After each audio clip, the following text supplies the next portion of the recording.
The crystalline chambers of the Galactic Council hummed with tension.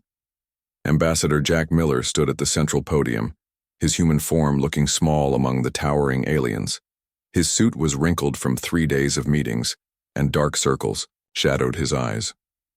For 30 years, he had represented humanity in these halls. Today would decide if those years meant anything. "We ask again for equal voting rights," Jack said, his voice steady despite the fatigue. "Humanity contributes significantly to galactic advancement. Our scientists, engineers, and workers deserve representation that matches their contributions." The fourth ambassador, Shitar, rose from his seat. His crystalline body caught the light, creating rainbow patterns across the chamber walls. He had served as ambassador for over 2 centuries, far longer than any human lifetime. "Ambassador Miller," Shitar said, his translated voice dripping with condescension, "your species has been part of galactic society for barely 70 years. We have civilizations here that have existed for millions of years. You expect us to grant you the same voice as those who built this council?" The chamber buzzed with agreement. Several other ambassadors nodded their various appendages. The Kresh Empire representative, a massive being with multiple armored limbs, leaned forward. "Humans are still children learning to walk among the stars," the Kresh said. "Your ships barely manage faster than light travel. Your technology is primitive. Your wars and conflicts show how immature your species remains." Jack felt heat rising in his face. He had heard these arguments countless times before, but this time felt different. This time, something inside him snapped. "Children?" Jack repeated quietly. "Primitive?" He pulled out his datapad and displayed a holographic image of a council ship's reactor core. "This plasma stabilization system that prevents your ships from exploding mid-jump? Designed by Helen Cruz from New York. The quantum communication network you use to instantly contact any planet? Created by David Kim from California." The chamber fell silent. Jack continued, his voice growing stronger. "Your medical facilities rely on vaccines developed by Dr. Lisa Peterson from Texas. Your food synthesizers use algorithms written by Peter Wang from Oregon. The navigation systems that guide your fleets through space, calibrated by Tom Baker from Florida." Shitar's crystalline body dimmed slightly. "These are minor contributions." "Minor?" Jack interrupted, violating council protocol. "The energy extraction process that powers this very station came from Paul Jensen, a human mining engineer. The financial networks you use for trade were designed by mathematician Sarah Johnson from Michigan. Even the translation systems allowing us to communicate right now were improved by human linguists." The other ambassadors shifted uncomfortably. Jack knew he was breaking every diplomatic rule, but he no longer cared. "We've spent decades being treated as second-class citizens while building the infrastructure that holds your civilization together. And you call us primitive?" The fourth ambassador regained his composure. "Enough of this tantrum, Ambassador Miller. We will proceed with the vote. All those in favor of granting humans equal voting rights?" 3 hands went up. Jack recognized the Zelrani, the Morphians, and the Tai Lin, species that had worked closely with humans and understood their value. All those against? 847 appendages, tentacles, claws, and energy manifestations indicated opposition. "The motion fails," Shitar announced with satisfaction. "Now, if there's no other business—" "Actually," Jack said, interrupting again. His voice was calm now, almost eerily so. "There is one more item." He opened a secure comm channel on his datapad. The receivers would understand the code he was about to send. After decades of subtle discrimination and outright dismissal, contingency plans had always existed. "What are you doing?" Shitar demanded. "I'm resigning my position as ambassador," Jack said simply. "Effective immediately." He sent the message. Across the galaxy, human delegates would receive the same signal. The code was simple. "Winter has come. You cannot resign in protest," the Kresh representative growled. "The council will appoint another human representative." Jack smiled sadly. "That's the thing about humans, Ambassador. We don't work well under systems we consider unjust. Good luck finding someone to replace me, or anyone else for that matter." The chamber erupted in confusion. Jack placed his credentials on the podium and walked toward the exit. As he passed Shitar, he paused. "You know what your biggest mistake was?" he asked the Vorth ambassador. "You never wondered why we humans were so eager to help with everything. You thought we were just trying to prove ourselves worthy. But we were actually making sure we understood how everything worked. And now we're leaving." "Leaving?" Shitar's translated voice carried uncertainty. "Leaving," Jack confirmed. "All of us. Every human diplomat, engineer, scientist, worker, and advisor. We're done wasting our time trying to earn respect from those who see us as inferiors. Enjoy running your perfect galactic civilization without us." Jack walked out of the chamber, his footsteps echoing in the sudden silence. Behind him, the ambassador sat frozen, Shitar's crystalline form flickering with what his species displayed as confusion. Outside the chamber, Jack's assistant, Lisa Wong, waited with packed bags. "The message is out," she said. "All humans in Council space have received it. Recall ships are already heading to their positions." "Good," Jack replied. "Let's go home." As they walked toward the docking bay, Jack's mind was already working through the logistics. Every human in Council space would need to be evacuated quickly and quietly. They had to leave before the Council realized the true implications of human departure. In the chamber behind them, Shitar finally managed to speak. "They're bluffing," he declared to the assembled council. "Humans are too invested in galactic society to actually leave. This is merely a negotiation tactic." But even as he spoke, the first human ships were already beginning their journey back to Earth. The age of human participation in galactic civilization was ending, and with it began the countdown to the Council's own demise. 3 days later, as the last human transport ship prepared to leave from the Outer Rim Research Station, a young Vorth scientist named Kethri approached the departing human research team. "Please," Kethri begged, addressing Dr. Emma Taylor, who had been working on advanced materials research. "At least show us your notes." "The projects we were working on," Emma shook her head sadly. "I wish I could, Kethri. You have a good mind, and you always treated us with respect. But our notes contain human intuitive leaps and shortcuts that translate poorly. Your species needs to develop this technology on your own path."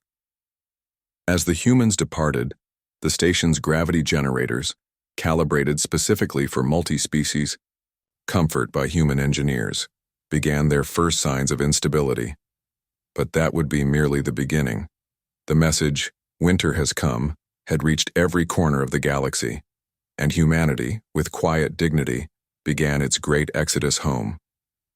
The USS Mercury emerged from hyperspace 3 light-years from Earth. Captain Lisa Brady stood on the bridge, watching the star map display hundreds of blue dots converging toward home. Each dot represented a human ship answering the call. "Status. Report," Lisa commanded. "All systems green, Captain," responded her first officer, Mike Thompson. "We've confirmed receipt of the withdrawal protocol. 1,700 human vessels are en route to Earth. Estimated arrival, 68 hours. Lisa nodded, her expression carefully neutral. Around her, the bridge crew worked with practiced efficiency. No one spoke of what they'd left behind. The research stations, military installations, medical facilities, and countless other human contributions scattered across the galaxy. They focused only on the task at hand. Bringing every human home. "Communications, open channel to all approaching vessels," Lisa ordered. "Channel open, Captain. Attention all human ships.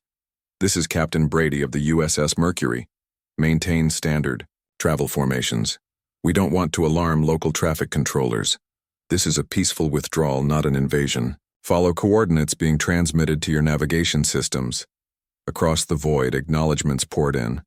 Lisa watched the dots on her display move with precision, each captain understanding that discretion was crucial. The galaxy needed time to realize what humanity's absence meant. Meanwhile, on the mining planet Draknox 6, the last human work crew prepared to depart.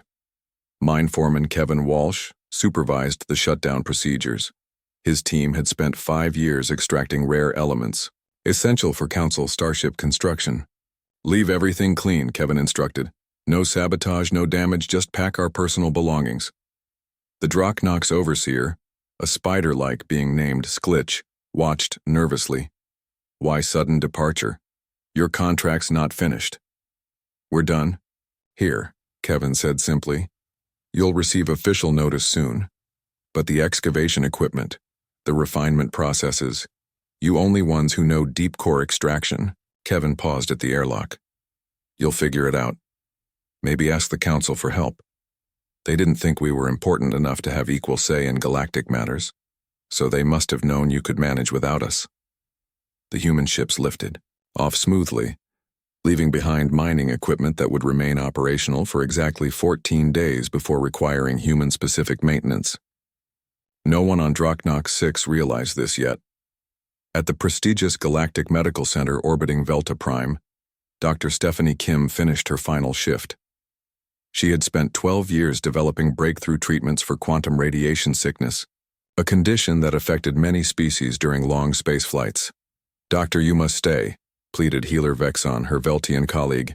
The treatment protocols you discovered, we haven't mastered them yet. The upcoming research conference needs your expertise. My replacement notes are in the system, Stephanie replied, methodically erasing her personal files. But I should warn you, our treatment approach uses human intuitive diagnostic methods. It might not translate well for other species. She didn't mention that the treatment relied on subtle observations of patient behavior that humans had evolved to notice over thousands of years. Without human doctors, the cure rate would drop significantly. Aboard the orbital defense platform Guardian 7, Lieutenant John Martinez oversaw the careful removal of security protocols. The platform protected trade routes through the Zirion system, a vital corridor for 23 different species, sir, reported his colleague Angela Foster. Council security is demanding explanation for our departure. Tell them we're following orders from Earth Command, John instructed. No further details required. The platform's AI defense system would continue functioning normally for approximately 2 months. After that, it would require the human-developed adaptive learning algorithms to counter new threats. The Council hadn't assigned anyone to study these systems closely. Deep in the research laboratories of Arctos Station, scientists Peter Chen and Kate Harrison packed up their quantum computing work.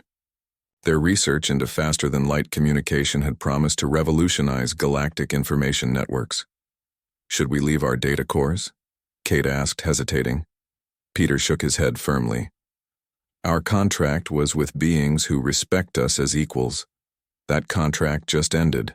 They carried away years of breakthrough work that would have connected every corner of the galaxy in real-time communications. The Council would eventually realize they had no replacement for this technology. Earth traffic control worked overtime as returning ships approached. Coordinator Luis Rivera orchestrated the massive operation from Houston Command Center. Incoming Wing 47, you're cleared for lunar orbit holding pattern. Maintain minimum separation of 50 kilometers. Earth-based ships will provide final landing coordinates. Sarah Blake, his deputy, monitored system loads. Luis, we're approaching capacity. We need to use emergency protocols. Agreed. Activate all reserve landing sites. Notify civilian authorities to prepare for increased orbital traffic. The operation continued seamlessly. After decades of being considered primitive by Council standards, humanity demonstrated flawless coordination in the largest single-species evacuation in galactic history. Back on the Council station, Shitar finally convened an emergency session after 3 days of human departures. Ship captains reporting to the Vorth homeworld had mentioned unusual activity, but only now did the pattern become clear. The humans are actually leaving, announced Shitar, his crystalline form flickering with uncertainty. Every last one of them.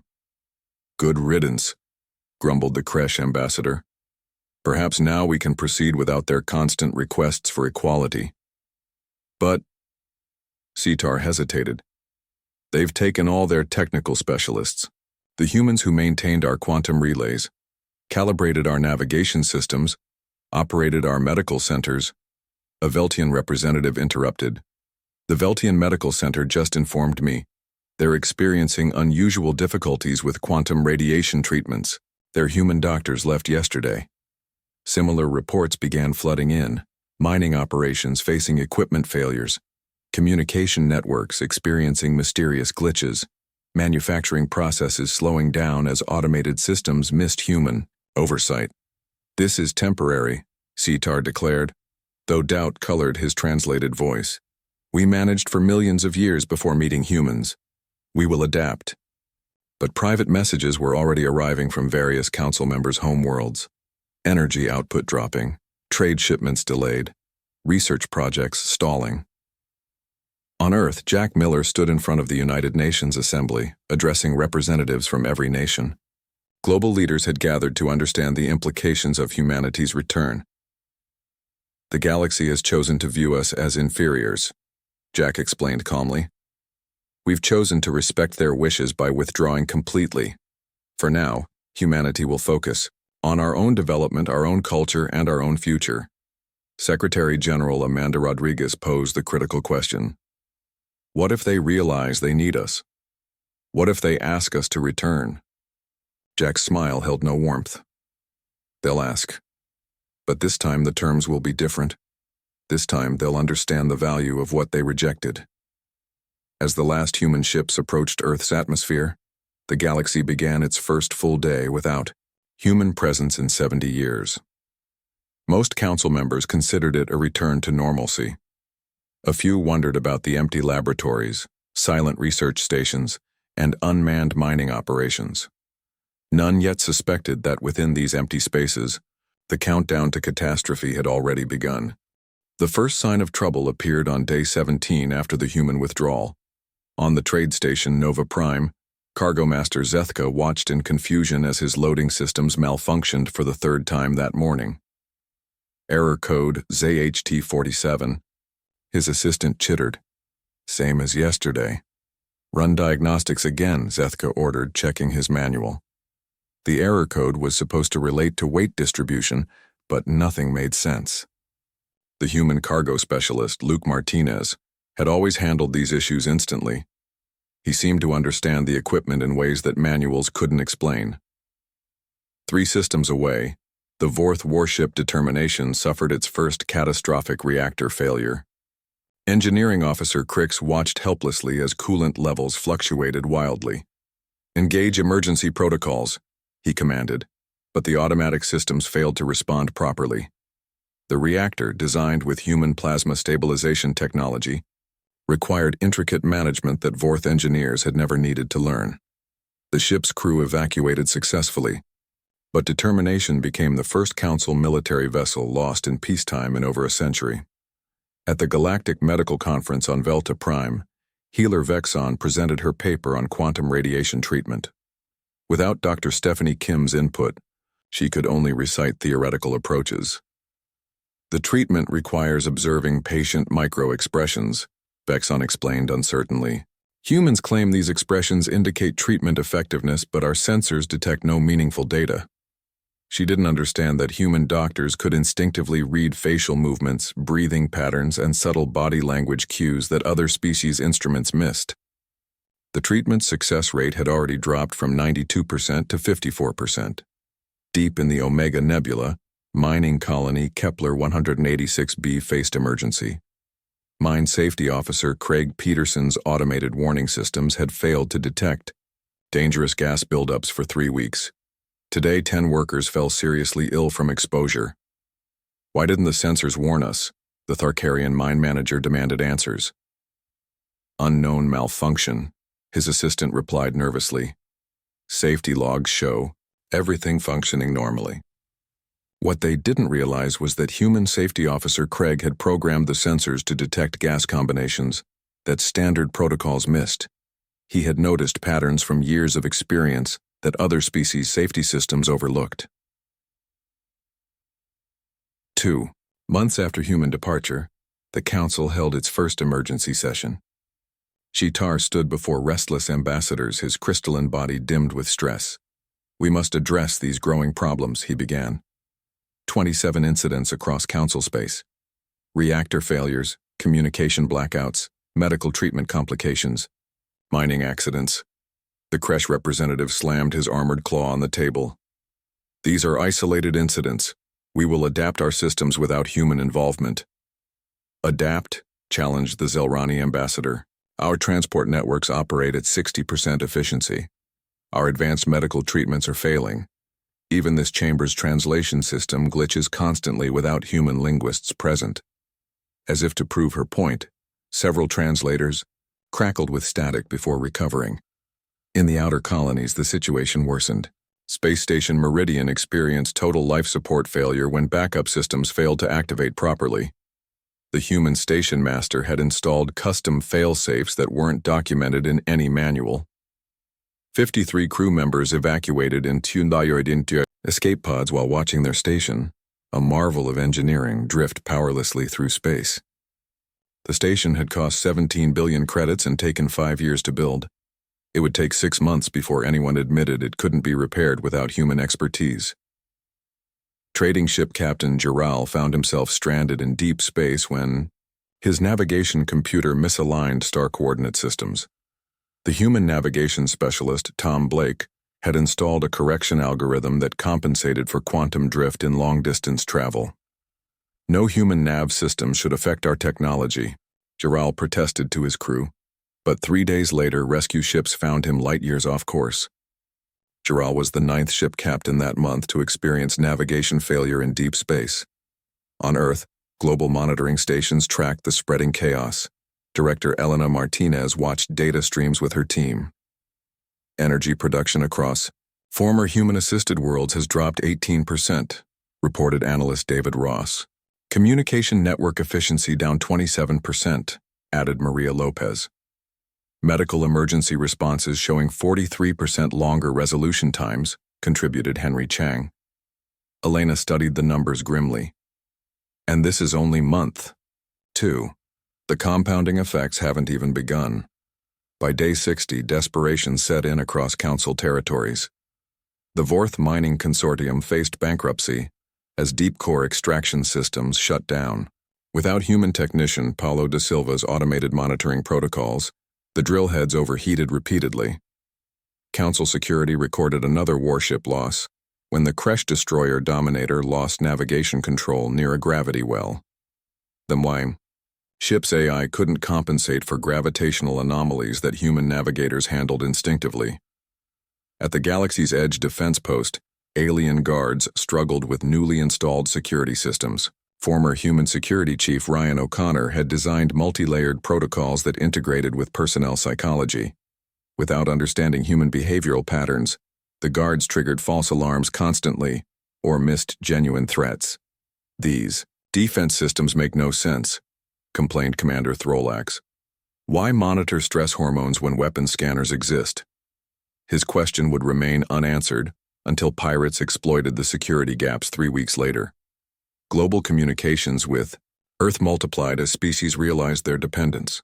Messages flooded into United Nations Alien Relations Department, requesting human advisors, technicians, and specialists. Former Ambassador Jack Miller reviewed petitions with his successor. The Vorth offer exclusive mining rights to 3 systems, reported Lisa Wong, the new Earth ambassador to Galactic Affairs. The Kresh promise military partnership and technology sharing, she continued. The medical consortium offers unlimited research funding for human doctors, and the trade guilds propose economic priority status. Jack shook his head slowly. Tell them all the same thing. These offers show they're still thinking in terms of business transactions. Nothing has changed in their fundamental attitude toward humanity. As month 3 began, Council worlds faced increasingly severe breakdowns. The human-designed waste recycling systems on residential station Aurora began failing, creating a sanitation crisis for 50 million inhabitants. We didn't realize humans had modified the base designs, admitted Chief Engineer Corthan. Their improvements were so seamless we thought they were original features. Similar revelations emerged elsewhere. Human innovations had become so integrated into galactic infrastructure that natives couldn't distinguish where human contributions ended and standard technology began. The quantum communication backbone, designed by human engineers Susan Walker and Jeff Chen, started dropping data packets across entire sectors. Council IT department struggled to understand error logs written in technical language that made perfect sense to humans but confused other species. "We need human network engineers," admitted Veltian Technology Minister Prex. "Not as employees, but as equals who can explain their work." But Earth remained silent to all entreaties. Human governments watched the situation develop, calculating not just the costs of withdrawal, but the price other species would pay for learning this lesson. In Dao, the background council systems continued their slow deterioration. Power grids fluctuated. Medical diagnostics returned inconsistent results. Manufacturing tolerances drifted beyond acceptable limits. Only now did the galaxy begin to understand. Humans hadn't just been workers or even specialists. They had been the unrecognized foundation holding everything together. And now that foundation was gone. 3 months after the human exodus, desperation gripped the Galactic Council. Sitar's crystalline form flickered with unprecedented urgency as he stood before the assembly. "I propose we send a full diplomatic delegation to Earth," he announced. "We will offer them everything they requested and more. Equal voting rights, preferred trading status, full technological partnership." The Kresh representative, Commander Throck, grumbled but nodded reluctantly. "Our military shipyard production is at 30% capacity. 3 Star-class carriers remain unfinished because we cannot calibrate the targeting computers correctly." Species after species reported disasters. The Zelrani's agricultural systems produced crops with 30% lower yields without human genetic enhancement programs. The Veltian hospital system struggled with a pandemic of quantum radiation poisoning, unable to implement proper treatment protocols. "We must admit our error," said the elderly Morphean ambassador. "Pride has cost us too much already." The Council voted unanimously to send a delegation to Earth. 2 weeks later, the delegation's flagship arrived at the edge of human space. Shitar led the 10-member team, including specialists from each major council member world. They had prepared extensively, bringing offers that would have seemed impossible 3 months ago. Earth Monitoring Defense System immediately detected them. Captain Rachel Martinez commanded the orbital guard station. "Incoming vessel UR, entering United Earth space without authorization." "State your purpose," she transmitted. Shitar's translated voice carried humility. "This is Ambassador Shitar of the Galactic Council delegation. We request permission to enter Earth orbit for diplomatic negotiations." "Stand by," Rachel responded, consulting with higher command. An hour later, the Council ship received coordinates for Luna Station, Earth's diplomatic facility. As they approached, the delegation noticed something startling. Earth's orbital infrastructure had expanded dramatically in just 3 months. "New space stations," muttered Throck, impressed despite himself.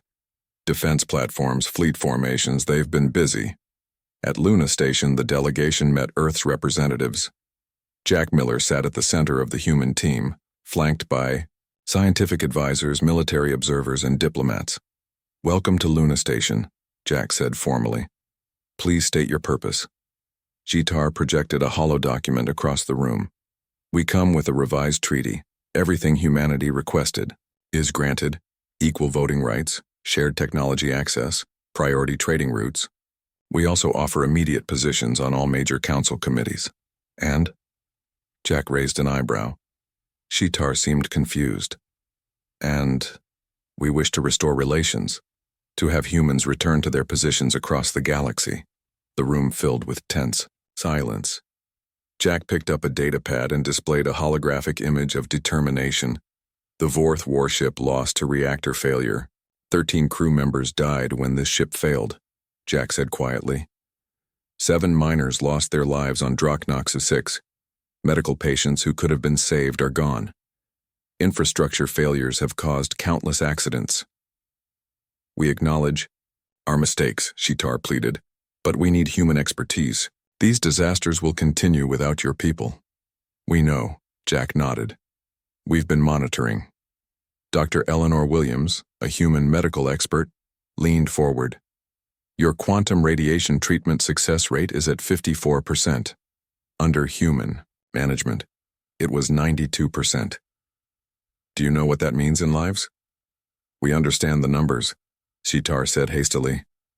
That's why we've come to acknowledge human value, to invite you back as equals. As equals? Jack echoed. After 70 years of dismissing us as primitives, the Kresh Commander Throck shifted uncomfortably in his atmospheric suit. Our military doctrine was wrong. Human strategic thinking proved essential. The targeting systems you designed cannot be replicated by our best engineers. Because, interrupted Lisa Wong, now Earth's official ambassador, you never bothered to understand the underlying principles. You took our contributions, while considering us inferior. Shitar's crystalline body drooped. We were blind to your true value. Pride and prejudice clouded our judgment. The Zelrani representative added, our food crisis worsens daily. Human agricultural innovations fed billions. We admit we cannot match your genetic engineering expertise. Jack studied their desperate faces. Your offers are generous. They represent everything we asked for 3 months ago. Then you will consider them? Shitar's form brightened hopefully. No, Jack said firmly. The word hung in the air like lead. No? Shitar repeated in disbelief. Your offers are business transactions, Jack explained. You still think this is about trading rights and voting power. You don't understand the fundamental issue. Dr. Williams projected medical statistics. Our refusal isn't spite. It's necessary.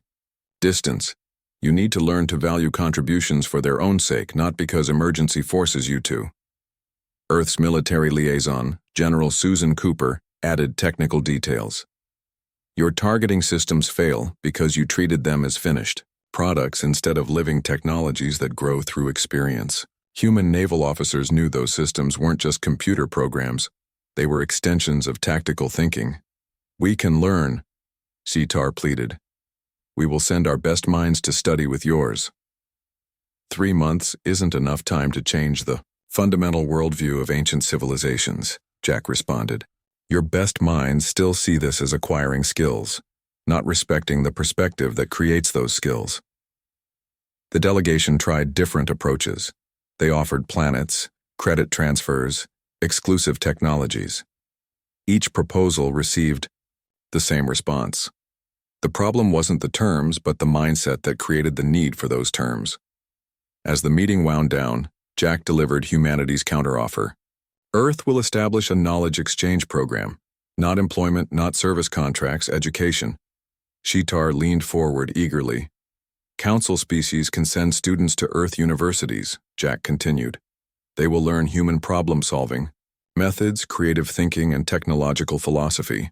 Not to copy, but to understand. And humans will return to Council space?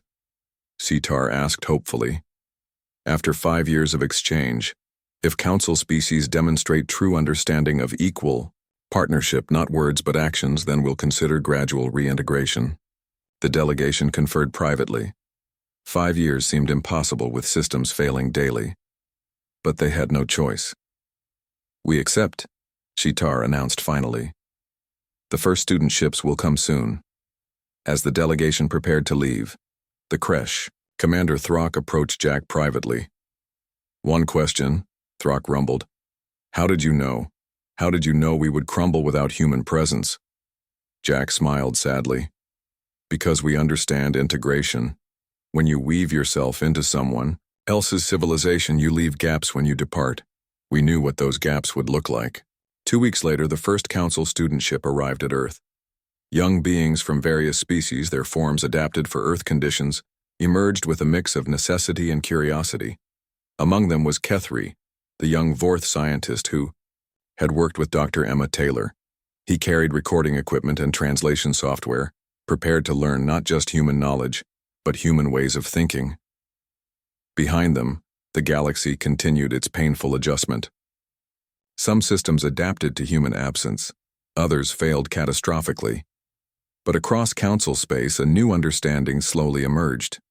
Intelligence alone wasn't enough. Wisdom required humility, and progress demanded respect. Earth watched and waited, knowing that 5 years would barely begin to heal 70 years of misconception.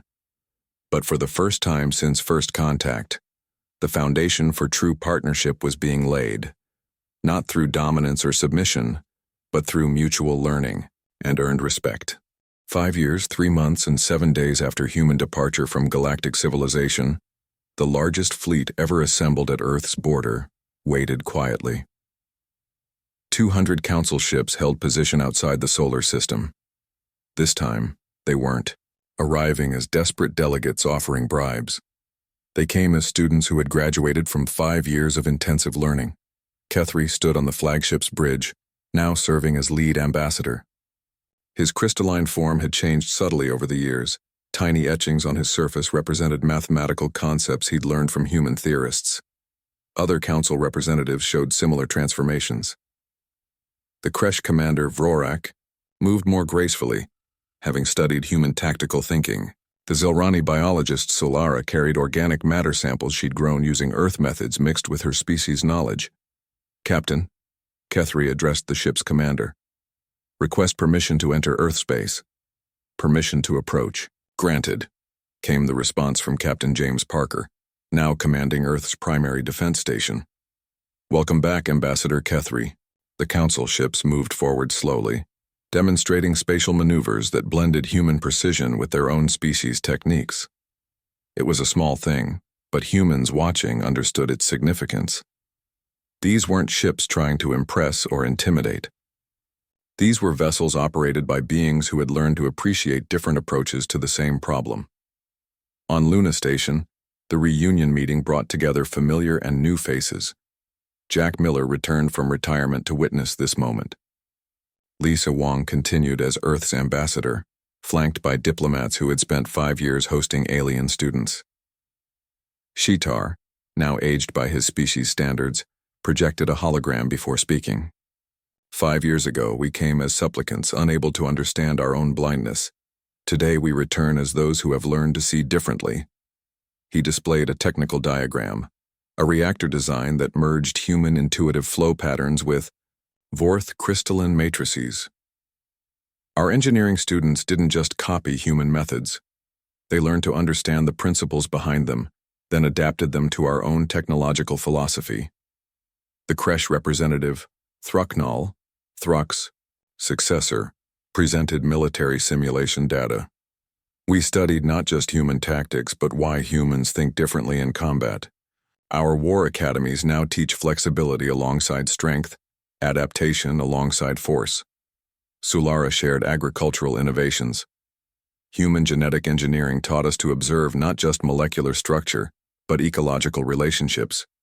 We've increased food production by 60% while reducing resource consumption. For 3 hours, representatives presented not demands or requests, but shared knowledge. They showed how Zelrani quantum biology combined with human theoretical physics to create hybrid medical treatments, how Vorth mathematical precision joined with human innovative thinking to solve dimensional engineering problems thought impossible. Dr. Sarah Mitchell, Earth's educational coordinator, smiled as she watched former students present their work. What do you want to request? She asked Kethri directly. Permission, Kethri answered simply, to continue learning together. The room fell silent. This wasn't the answer anyone expected 5 years ago. Your systems still need human assistance? Jack asked carefully. Our systems run adequately now, Kethri admitted.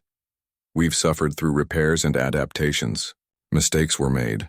Lives were lost, but we learned from each failure.